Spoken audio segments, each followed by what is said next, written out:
माननीय सदस्य श्री संजीव कुमार अपनी सूचना को पढ़ें। अध्यक्ष महोदय, आजादी के बाद देश में सामाजिक विषमताओं को दूर करने के उद्देश्य से आरक्षण का लाभ समाज के उन वर्गों को दिया गया था जो सामाजिक और आर्थिक रूप से बहुत कमजोर थे।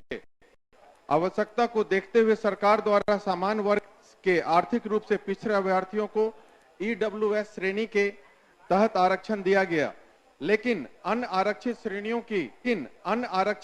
की तरह ईडब्ल्यूएस श्रेणी के अभ्यर्थियों को सरकार के द्वारा दी जाने वाली नौकरी आदि में 5 वर्ष की छूट का प्रावधान अभी तक नहीं किया गया है, जिस कारण ईडब्ल्यूएस श्रेणी में काफी अभ्यर्थी सरकारी नौकरियों में आवेदन देने से वंचित हो रहे हैं। अतः ऐसे अभ्यर्थियों को आयु सीमा में 5 वर्ष की छूट प्रदान करने हेतु हम सदन के माध्यम से सरकार का ध्यान आकृष्ट कराते हैं। माननीय मंत्री। माननीय अध्यक्ष महोदय, माननीय सदस्यों द्वारा उठाए गए ध्यानाकर्षण सूचना के संदर्भ में वस्तु स्थिति यह है कि संविधान के 103वें संशोधन के आलोक में बिहार पदों एवं सेवाओं की रिक्तियों तथा शैक्षणिक संस्थानों में नामांकन में आर्थिक रूप से कमजोर वर्गों के लिए आरक्षण अधिनियम 2019 के माध्यम से राज्य में आर्थिक रूप से कमजोर वर्गों के लिए 10% आरक्षण लागू किया गया है।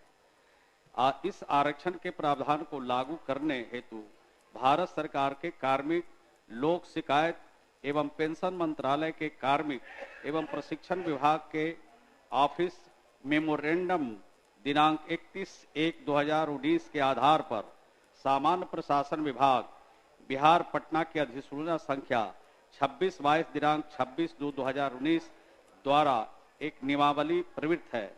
कार्मिक एवं प्रशिक्षण विभाग के उपयुक्त वर्णित ऑफिस मेमोरेंडम में आर्थिक रूप से कमजोर वर्गों के अभ्यर्थी के लिए अधिकतम उम्र सीमा में छूट देने का प्रावधान अंकित है, इसलिए राज्य सरकार की नियमावली में भी इसका प्रावधान नहीं किया गया है। अध्यक्ष महोदय,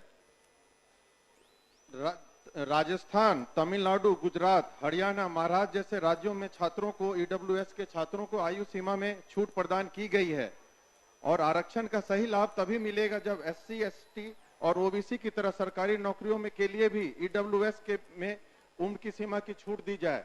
यह आरक्षण तभी प्रासंगिक होगा कि तब जब आर्थिक आधार पर पिछड़े छात्रों को आयु सीमा में छूट प्रदान की जाए।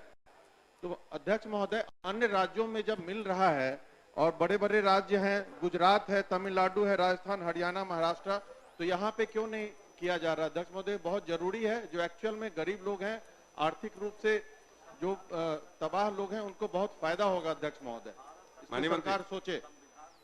माननीय मंत्री जी। अध्यक्ष महोदय, मैंने स्पष्ट उत्तर दिया है महोदय। ये संविधान के 103वें संशोधन का प्रश्न है महोदय, तो ये राज्य सरकार इसको संशोधन नहीं कर सकती है। ये संशोधन का कार्य भारत सरकार ही कर सकती है महोदय। और जब भारत सरकार अपने संविधान के 103वें संशोधन में कुछ करेगी महोदय, तभी जो माननीय सदस्य बात उठा रहे हैं उसके बारे में सोचा जा सकता है। अध्यक्ष महोदय, बस एक सेकंड।